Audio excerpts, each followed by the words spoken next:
Hey everyone, it's been a while since I've done a video, but so I want to take the time to do this. Been working on new setups, getting things rearranged in here.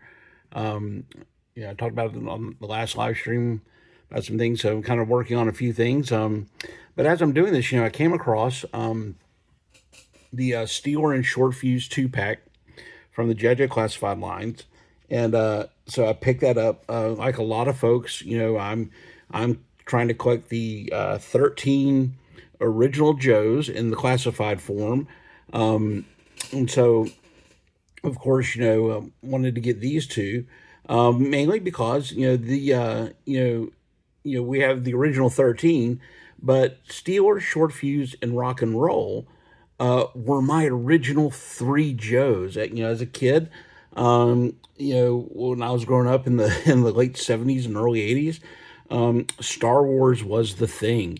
I was obsessed with it as a kid, and my dad, he kind of tolerated that. He was from an older generation. It was more cowboys and war, not so much science fiction. So he was kind of mystified why I was all in the Star Wars stuff, and then GI Joe hit. So for my birthday in 1983, I received a carded Rock and Roll, a carded Short Fuse, and these were the swivel arm ones because they'd already had transitioned to the swivel arm.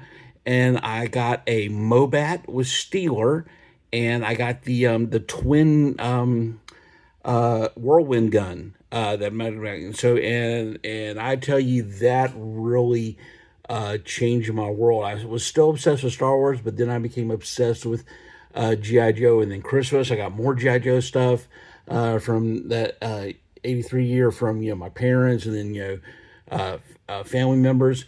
But so my GI Joe collection started with these three figures, and it was amazing. So of course, when the retro line came out, it had its some bumps and starts, at the beginning.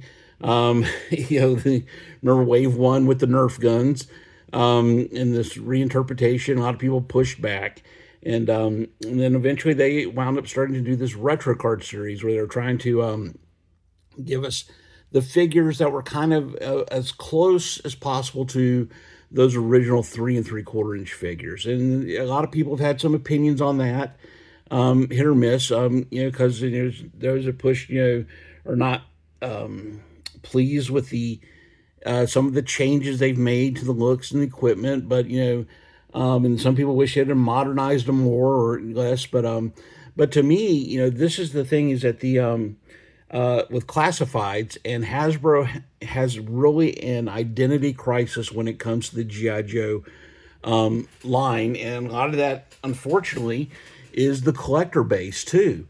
Has an identity crisis with the line. So my opinion was, and I'll talk about this in my first live stream in January, coming back out of a break, is really how the Joes should look. Some people want them exactly like the past. Some people want them like, to move forward a little bit. So they came out with a retro card collection where they had them on card backs, and Rock and Roll, came out originally in the classified line, and then they did the repaint to more retro, and then from there. So the Steeler and Short Fuse were not retro carded; they were in the classifieds box set, which again, it goes back to that whole identity crisis thing. Is what the line is, and of course, my opinion is that the retro card line should have been one for one recreations of the original figures for the older collector. And the classified line should have explored modernized versions like they did with Rise of Cobra and Pursuit of Cobra, or some of the newer characters. But that's neither here nor there. And this is a discussion for another time.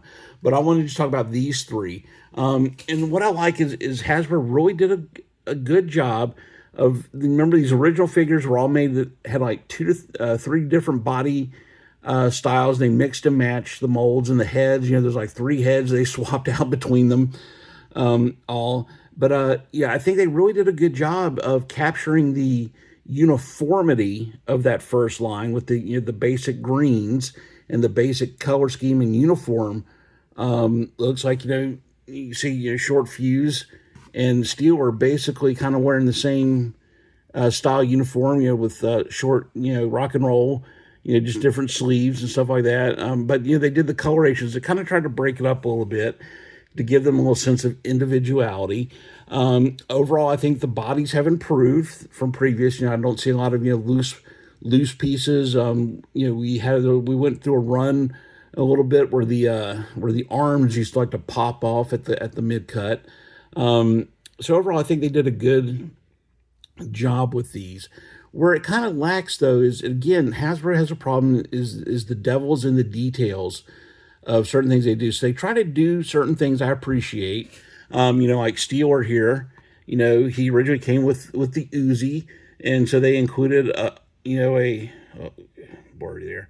The holster for an Uzi, but they gave him like the silencer, so you have no place to put the silencer except on the Uzi. Whereas a lot of people have the web gear, where they've done figures of the web gear that has a place for the silencer. It has some pouches and a gun. They did, it was cool. The visor though, it's they kind of try to capture, and again, this is more how the visor looked in the cartoon. The original visor was a lot longer, and that's because it served a purpose. In the toy, that it was actually a rangefinder, which made sense for somebody that's going to sit in the top of a tank cupola, and a camera, so it could do stuff. So they kind of just went more of the cartoon, the slimmer visor, so the longer visor, which is okay. With that, they gave them the shoulder holster, which Tinkers had. And just overall, it was a nice interpretation. Short Fuse, again, great looking figure. I know there's some people, I'll get you later, rock and roll. There's some people that had some, issues about the plainness of it, but it looks good. I mean, they updated the helmet. They didn't do the helmet that, like they did with Starduster, which was kind of like the old school with the thin visor. They went like a full face visor, which was nice, and a modern helmet, which was good. They gave him a gun, which he didn't come to begin with, but then they did stuff like the mortar. I mean, I like the backpack that it came with. The original Short Fuse had a backpack that had molded in more mortars for him to launch. So they gave him the backpack and a place for the shovel. But the mortar itself is not very good. It's like they did a mashup of several different types of military mortars, and the main thing is the base plate that fits on it doesn't articulate correctly for what it does. Then they gave us only one spare mortar for him to have, whereas the bazooka figure and the upcoming Zap figure, had several missiles for the rocket launcher. So I would have rather than given him the backpack with several removable mortars instead of the the backpack that stores the mortars, because the idea is he was supposed to be he's supposed to be special forces, and they actually have smaller mortars, portable mortars that they use as well. Another thing too is in the comics. Now the original figure didn't have glasses, but in the comics he was portrayed with glasses, so they included his glasses with him. The only thing is that when he's wearing the helmet, and this is the problem they had with Doc too.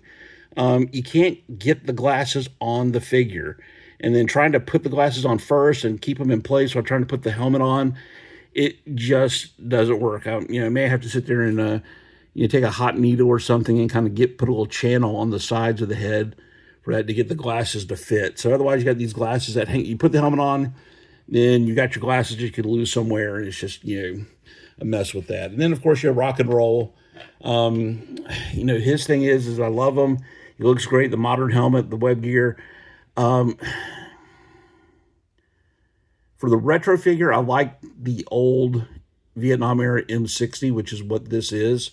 I do kind of wish, though, especially for the more modern figure they did of him, that they would have given him either a 249 Bravo or at least the M60 Echo 3, which was a more modern version. It was the last version of the M60. More modern, updated, but it's just they had that mold left over from when they did Marvel Legends Punisher, so they just keep reusing that. Again, it's not a deal breaker again in the retro line, but overall it's great. with that. Again, like I said, where Hasbro has been with these, if you look at my old video on Leatherneck I did, it's when they get to the details is when they have some problems. It's like they just don't know when to stop and what to do sometimes with that. But overall, again, it's nice to finally have the original three. I know it's kind of weird to put a vehicle driver in a 2-pack, but again, we don't have a classifieds Mobat, but I've got a Ramen tank that Steel will look very nice sitting in the Commander's cupola on that. But so that's not a problem there. So what I'm going to do is I want to put together the current original team that I have from the retro line. Again, the only thing I'm missing that they've produced so far is Clutch because of the whole Vamp fiasco, and I'm still not convinced right now to pay $300 for a Vamp, because that's what they've been going for online thereabouts, just to get a Clutch. I'm keep hoping they will either re-release the Vamp or do the Vamp Mark II, and I will settle for a Desert version of Clutch repaint with that. And then of course you have the Hawk, the MMS. It comes with the MMS. I haven't picked up one of those yet. I know we have Zap coming out soon. I haven't seen any word though on let's see, Flash and Grand Slam, which that makes sense to do a 2-pack of. Probably they'll do a 2-pack of those. So that makes sense. It's the same body, just different coloring on it. And then I can't think of anybody else that we're still missing from that 13 next. But other than that, again, I like them. Again, this was one of these things where nostalgia kind of overrides things. When I saw the 2-pack of these guys, I just had to have them. Like I said, because it went with, like I said, this is out of the original 13, the OG 13, this is my OG. These are the guys that got me started in G.I. Joe, and I'm very proud to have in my selection.